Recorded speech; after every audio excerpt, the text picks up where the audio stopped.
delivering them, to put them on steps and or in mailboxes, and to respect any signs in the windows of the homeowner if they don't want them. As the mayor says, we got some complaints from some of the people that deliver them. We understand that some of those people may have moved on and not found the job viable anymore, which led to flyers not being delivered, which led to another set of complaints. So what the bylaw before you is the same bylaw you had before, with one fundamental change. It removes the requirement that the delivery people put the flyers in a mailbox or on a step. Thanks, Mr. Manager. So other questions or comments on this item from members of council? Yeah, Councillor Johnston. I am supportive of the delivery people having to put the flyers on the step or in the mailbox. I do not agree with flyers being randomly chucked into people's driveways, because in the past I have received a plethora of complaints from people that they've got them caught for snow blowers. Even if they don't want them, they end up getting them.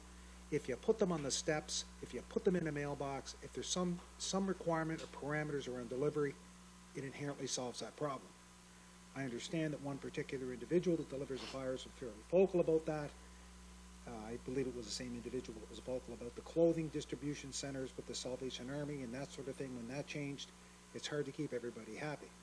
But I'll tell you what, if flyers are going to go in people's driveways, the people delivering best be getting them right, because it was a problem before. It seems to have improved, I'll give it that. But I will not be supporting the bylaw without the prerequisite that the deliverers have to put them at least on the step. Thank you, Councillor. Other members of council, Councillor DePlacy. Yeah, I think what's presented is fair and reasonable, both from an enforcement perspective and for not offering undue burden to someone trying to make a living. I think we did kind of get it wrong. I appreciate the adjustment. I think it's in line with the intention of the bylaw, and I would be supporting the as presented, understanding that that's not the role of this meeting, but what's been gathered is satisfactory from my interest in having this advance.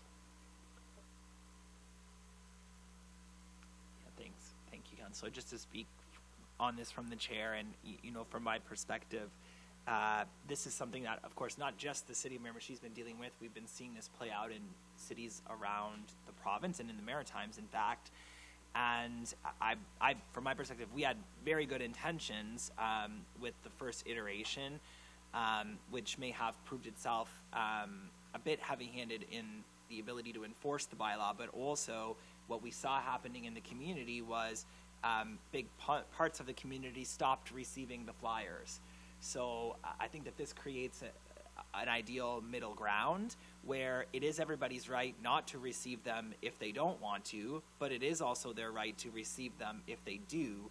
And the reality is, you know, we can't, from an enforceability perspective, but even from a private business perspective, to dictate how the service delivery provider will provide the service. Ultimately, they choose to provide the service or to propose to provide the service in the way that they would like, and then citizens can either choose to receive it or not receive it.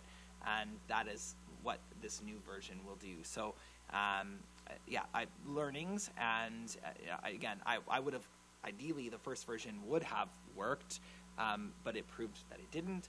And so this, to me, is a course correction that finds the proper middle ground. But as Councillor DePlacy pointed out tonight, it's just a matter of, is there more information that anybody would like? And if not, we will send it up for consideration. Councillor Harris. Yeah, thank you, Mayor. Yeah, I have no problem. I guess it was a concern. It's just my own concern personally now is, we've discussed it a lot. Is we're the people that have to put a sign up where they're going to get the sign, and if it's not a sign, it's because it says if a sign or notice has been posted. I don't know what to know. We can't really notify Brunswick News because they don't take phone calls for this. So how do, where's the signs? How much are they costing us as a council, as a city? I mean, are they free to the people to come in and get them? Just give me some. We talked about that after the last meeting. The signs that we'll distribute here, they're free. We'll print them and laminate. The cost is marginal. We don't get that many requests. but other people can download them if they don't want to come to City Hall. The idea is, however, that people can't just write their own signs and have us prosecute violations based on wording. So it's highly advisable that people either download the sign that we'll put on or pick one up at the city, and on the back of those signs is the number of the bylaw compliance officers in case there are violations, so the homeowner can go right to them and report the violation. Where the people are to post these signs on their property and their window, I guess it is. It's how we gonna, and you almost have to track this some way, because maybe we're only gonna find out that only, 50 people want these signs, and then is there a reason to have a bylaw? That's always, and the old bylaw committee that we had, we started to find that out. There's some bylaws that went past their due and stuff, right? So just going forward, how are we going to track this and know what's going on? We will track the giving out and just asking them generally for their address, so we get an idea of where they are. I don't need to know necessarily their name and whatever, but where they reside. The second part is that if it turns out that somebody says that the sign wasn't respected, the bylaw compliance officers will talk to the driver. If the driver claims ignorance, it'll be once, because the driver will be then specifically told that that house doesn't want them, and I didn't see a sign will no longer be valid, and we will enforce the bylaw. And if the citizen decides to print their flyer offline, do they have to put their name and stuff in and address? So how are we going to track that? We won't be able to track them unless we get a call from them complaining, to be honest. But it's a balancing between giving them the convenience and us knowing exactly who has the signs, and we thought that having the convenience factor for people to be able just to print it off at their own house outweighed any benefit we would have from tracking exactly who has it. And I agree with that. I just think in today's day and age, like, we can go in and if I want to order something, I can put my name in, my address, and go to form and press print. And I think we probably could, we went over this now for how many months, we'd probably come up with a solution that people can do this from home. I do agree, they don't have to come into City Hall, but is there a way they can register, go in online, put their name and stuff, and press print and have the sign, and that we get something printed here at the city saying, Mike Noel, this is his address, he has a sign. Yeah, I'll check with IT. I can't see that not being possible. It's, as I say, I don't say, the tracking is to see, I guess, where the neighborhoods that want it and don't want it, because knowing who has one and doesn't have one doesn't impact in any way the prosecution, doesn't make it easier or less. It's just something for our own internal benefit, I guess, to see where the clusters of people are, because I'm not sure what else that would do for our delivery of the service. My only thing is, if you go deer hunting, right, and I shoot a deer today, but buy my license tomorrow, I can't do that, right? So if I complained yesterday about flyers being on my property, but I can see that I printed it off, the bylaw officer can see they printed off 2 days later, well, really, there's, like, the citizen has nothing to bear on to go after the person that's dropping the flyer. That's my only thing. It's always repercussions after the fact, or, I know we always say that our bylaw officers are going to educate first. We're going to educate first. Do you have your sign in the window?